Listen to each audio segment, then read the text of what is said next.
Well, it's a very humbling experience, to tell you the truth. I didn't come here to play and get a statue, after I was done. But so it's very humbling, and uh, I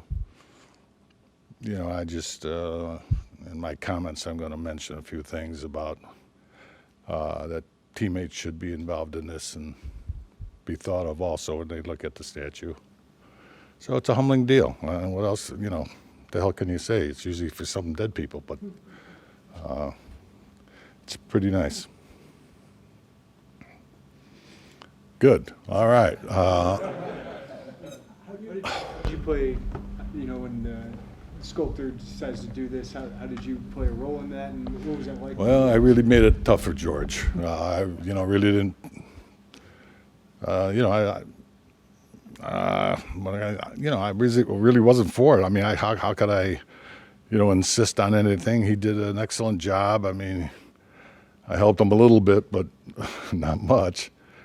He did it all on his own and did all the research, and it's amazing what they have to do to make these statues as far as getting it authentic looking. I mean, he's asking me, do I have my shoulder pads? And, well, shit, the shoulder pads are under the jersey. What difference? I mean, no, I don't have them. Because the funny thing is, what's not funny, I wore my Illinois helmet for the first year or two with the Bears, and I wore those shoulder pads, which Paul Shady here, the equipment guy, designed. And I wore them till they literally rotted, I think the first 4 years with the Bears. So naturally, I didn't have any of that stuff left over. So he did his own research, and uh, he did a great job with Grange, and I'm sure he did a great job with mine. Dick, how has the game changed since you played until what it is now? Well, I don't know. It's just with all the rule changes, it's changed the game. They like to see offense, and although they threw the ball a fair amount of times when I was playing, when you had guys like Bart Starr and Unitas, Tarkington, and all that. But it just seems now it's more emphasized on the offense, and with the change of rules, it's I guess they like to see 59 to 58 games versus 10 to 9 or something. I don't know. I just I have a tough time watching it, to tell you the truth, with the antics. It seems like a me world out there on the field, like it is in America, all about me. So I think they're losing what the hell the game's about. It's a team sport, not individuals. And in the old days, when you would jump up and do a cartwheel after you made a tackle and you're losing 48 to nothing, you would be taken care of by your own. No one's going to be showing you up. But of course, it's different now. It's a business, and they got to tend to their business. So more power to them, I guess. What does the University of Illinois in Champaign mean to you? Well, it's the start. High school is one thing, but choosing a university to go to after your high school career is over is a big step. And I guess I made a good step, and I guess I can thank Coach Bill Taylor for that, for recruiting me here. It's not only just the university and the coaches that you're involved with. It seems like you get involved with the people of Champaign and Urbana. Met some wonderful people, and so to tell you the truth, I mean, it wouldn't be a bad place to live, So I have good feelings about Champaign Urbana and the people here. So I was just very fortunate. We changed a losing program to a winner, and all you can ask. It really worked out well. You had your number retired, inducted in the Hall of Fame, got the statue coming up. Which one of those honors maybe surprised you the most? Well, I guess it'd be the number and the statue. back a number of years ago, I mean, it just seems like it's more in vogue now to have, like at the United Center, you got Jordan and all the hockey guys, and in L.A. you got all them guys, all the basketball players, and so I don't know. I guess it's going to be there a while, I guess. I know George had to put in a lot of extra steel in the one leg that, whatever, I guess is standing on one leg. So I hope, a lot of guys don't get hurt if they're hanging over it or hanging on the thing trying to bend it off. I don't know. But I guess the statue would be because it's going to be there for a while. You mentioned you were going to talk to the team this week. Just what's your message to them? My message is no message. I don't speak to teams no more. And that was because when I had the number retirement, they wanted me to talk to the team. So I went and talked to the team, and they got beat 66-3, I believe it was, by Nebraska. So I'm not very good at it. And I know the Bears, Nagy wanted me to talk to them. I just don't do it no more. It's different. What am I going to say? We came here. It was a losing team. I think they lost 15 in a row. But the coaches recruited certain guys, and we turned the program around. So what am I going to tell these kids? You're in the same situation I was.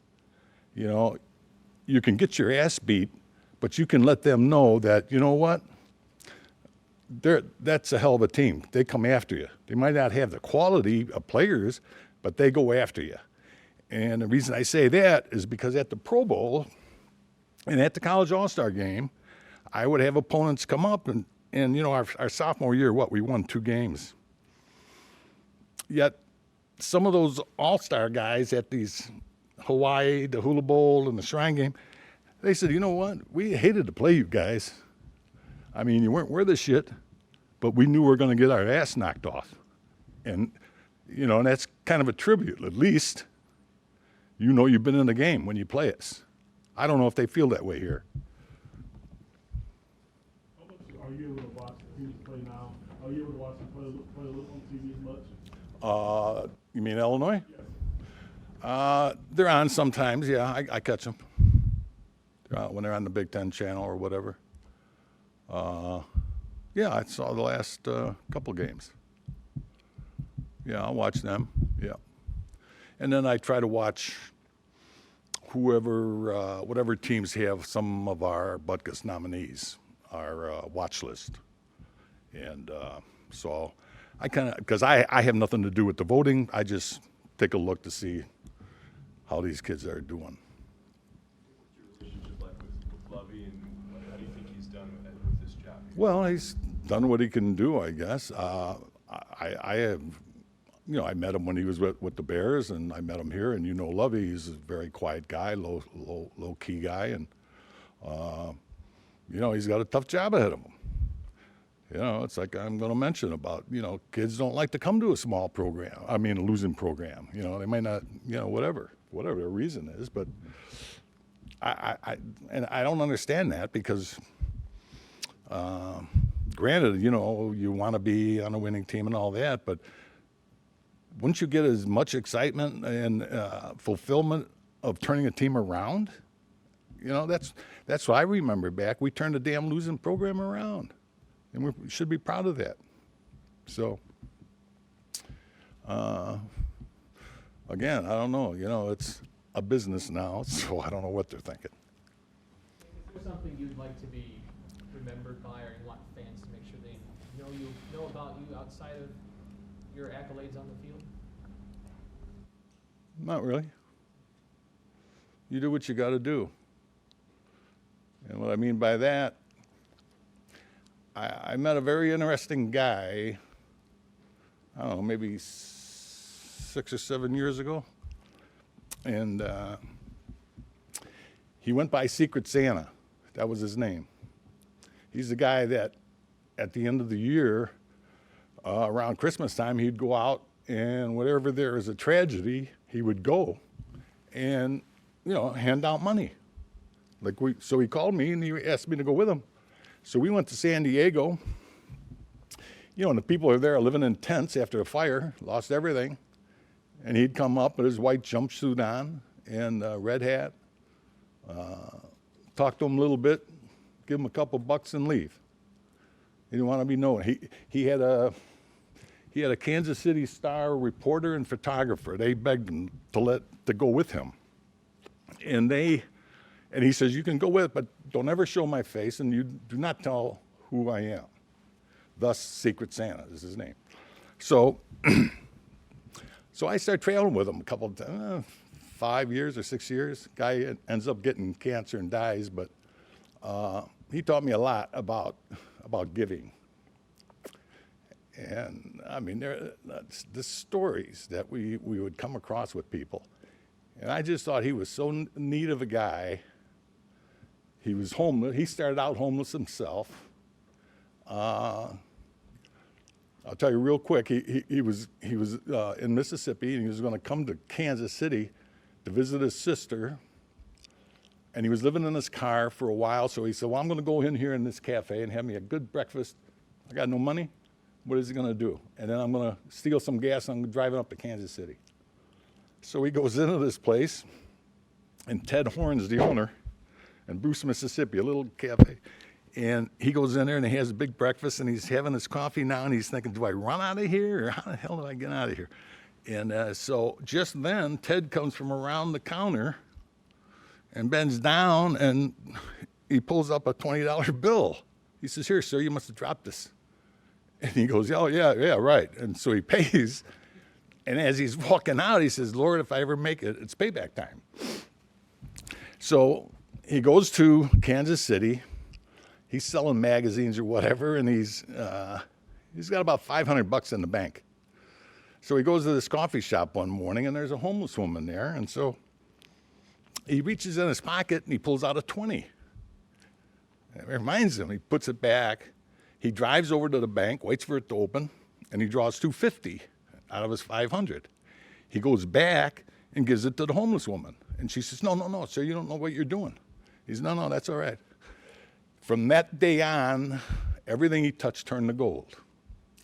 And he did this communications deal that was, I don't know how much he made, but so then he started giving it back. So I was traveling with him at the time. So we go back to Bruce, Mississippi after Katrina. We were doing, after Katrina, doing some work there. So we go back to Ted Horn's place, or he did. I actually went to Ted's his house, and we had breakfast that one year. But he went back to the restaurant. He walks in there, and he's looking around, and this Ted Horn's still there, the owner. And he says, "Hey, do you recognize me?" And the guy's looking like, I don't know, maybe. You know, why would I remember you? And he says, well, he tells him the story about the 20. He says, what do you think that $20 would be now with interest and all that? And the guy's, I don't know. He says, what you're talking about. And so he rips off like 10 grand and gives it to him. And Ted's like, Jesus, what the, you know? And so the following year, we go over to Ted's, and he made the same breakfast that Larry had when he was in there, when he was going to run out on the tab. So that's the kind of guys he was a real eye-opener for me. And so I try to carry on a little bit. And just, no needs to know what you're doing. You just try to help people. When you got started playing football, was there somebody that kind of empowered you or inspired you or somebody like that? Well, maybe my brother Ron.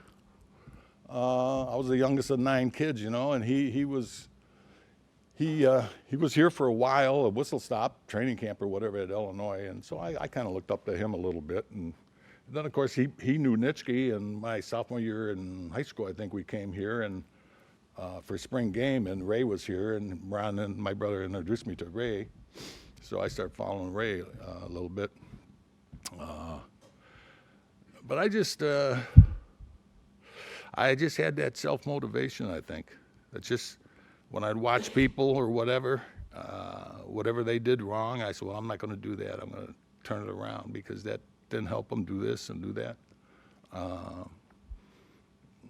went to a vocational high school in Chicago, which allows you to go to the school when you're not in their district. And buddy of mine that we grew up with since kindergarten. He says, "Hey, they got a good coach over there, Bernie O'Brien at CVS." I said, "Let's go. We're going." So we got to the city championships 2 years later. So everything was geared for me. I was very fortunate. I knew I was tunnel vision. I knew what I wanted to do, and I lucked out and was able to do what I wanted to do up to a certain point, and then the injuries came. So that sometimes is a sign to say it's over. So that's why I'm not, I try not to be so macho with the cane, but I got this neuropathy, and it's like I'm drunk all the time. I mean, without drinking, and believe me, that's not fun. I'd rather be drunk and wobble, but I cannot, it's tough, so I gotta look like I'm 80 years old here. Since Red Grange is statue went up, people now like talk about meet a red, like they do with Mijo statue in St. Louis. Meet a red. They're going to probably do the same thing with your statue. It's kind of like that idea, but people gonna come and see your statue. They're gonna come. I don't quite understand. What do you mean? They're gonna come? People come and meet the statue, as a place to meet. Oh yeah, that'll be a signpost there. Yeah, let's meet at that statue. That'd be cool. Yeah. Nick, from what you watched of the Illini this year, any of the guys stick out to you? You like the way they play? Well, it's funny. Certain guys stand out in different games. It doesn't seem like they're putting it all together. That's the only thing I'm worried about. And then with Peterson, I don't know. Is he going to be able to play tomorrow? I don't know. It'd be good. That's too bad if he don't, because Michigan. But not really. Like I said before, I try to watch my linebackers, and it's real hard on TV. So I just, like any other fan, I just sit there and watch the game as it's presented by the TV people. So, some guys have, like I say, some guys look like they had great games, and then the next week you can't find them. Dick, what do you have to say to linebackers who were maybe inspired by the way you play? Well, I would tell them, get on with your life, buddy. If they're playing now and they're thinking back to my days,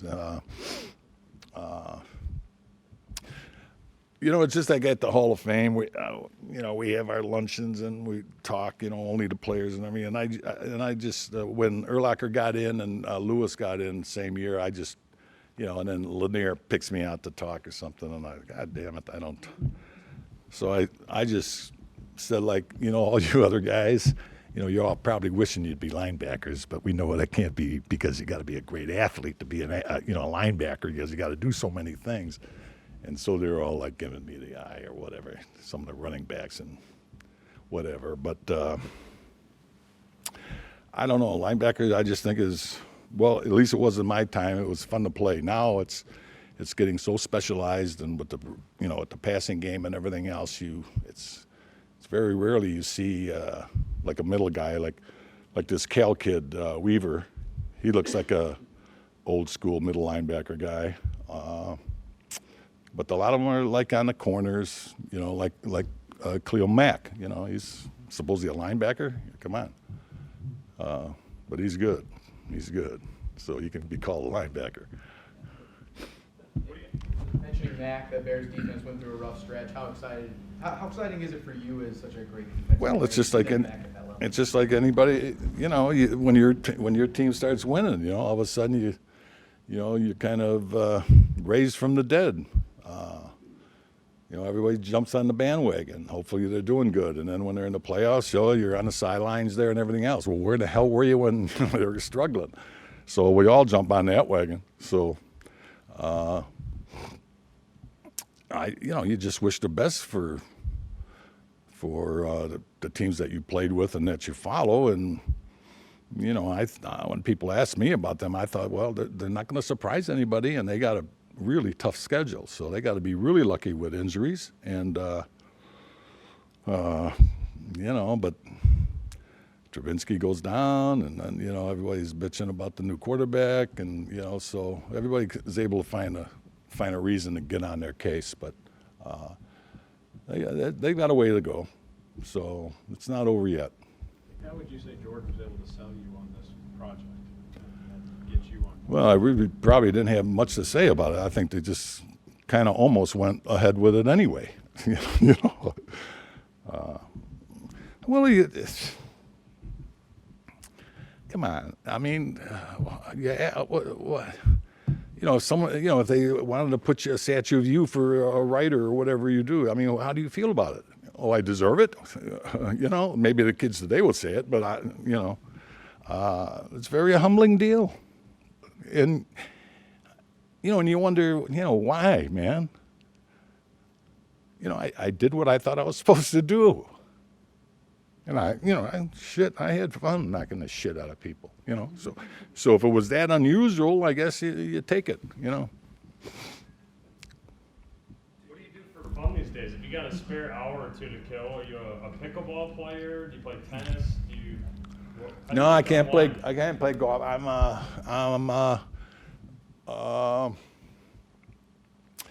I guess I'm a big fan, and my new sport is volleyball, because my grandson, he plays for UCLA, and he's 6'9" and about 245. He'd love to play football, but my daughter saw that movie Concussion, and that was the end of that. And so he had said concussion playing volleyball, gets hit in the head. So anyway, so I go to his game. He's 6'9". His girlfriend, who plays on UCLA's team, she's 6'7", and they make a nice couple, 6'7", 6'9". And so we go to their games, and then his younger brother, he's just turned 15, and he's about 6'5" now, and he's going to be a volleyball player also. So that's my new sport, volleyball. And in fact, we're thinking about going to the game tonight. I was going to tell him, you know, you pack 10 people here, see how we really play the game in the Big Ten. Luke sent out a really interesting photo. I think it was of your childhood home, if I'm not mistaken. Where was that on the south side? Well, what streets was that on? 103rd, 100. 10324 South Low. Yeah. It was, you know, an expansive 700 and some square feet house with nine people living there. But we went back there. My brother Ron and Don, we went back there, and of course they got in an argue who slept here and whatever. And there's a stolen cement mixer engine buried under the ground here, and now they put a concrete garage slab on there because it was, you know, dirt. And I always tell this story about my brother. You know, you think I was tough. When I was a kid, I was in the garage, and he's a, you know, steel fabricator, welder, and everything else. That's what he used to do. But I was a young kid, and I was standing by him, and he was in the garage, and we had a dirt floor in the garage, and he had something in a vise, and he was soldering it. And all of a sudden, I'm smelling like burnt chicken feathers. And I look down, and he's under there. I mean, he's doing the soldering with bare feet, and the lead, or the you know, the melted steel is flicking off his foot. And he's like, you know, like he was being harassed by a gnat or something. And I'm like, what the, smoke and everything? I mean, you talk about a tough guy. And he should have played. He played in high school, but he fell in love, and that's, everybody's got their deal. Huh? That was the end of that. We got time for one more question. Anything else for, Dick, I like it. One thing, your era, the cradle, the linebacker, Yes. Burrell, yourself, there's others, Axe and Hansen and others during that era. Is there a pride factor about being? Well, I don't know if they're, you know, where it came from, but, you know, Pirelli, Tony Pirelli, and then you had Nitschke, of course, and we had some good ones. And then, you know, you had back-to-back Illinois guys, Howard, and then win the Butkus Award, you know, which caught a lot of shit from the Southern people, like, oh, it was fixed, but I don't vote for it, so So it was, and everybody was always talking about these other schools that are linebacker schools. I said, Illinois didn't do too bad itself. So, to end here, our flight was canceled yesterday, and we didn't get in until 3 in the morning, and all 14 of our families. So I might be under the weather here, a little pissed off about something, but get over it, as they say. So appreciate you coming, and write good things. Thank you.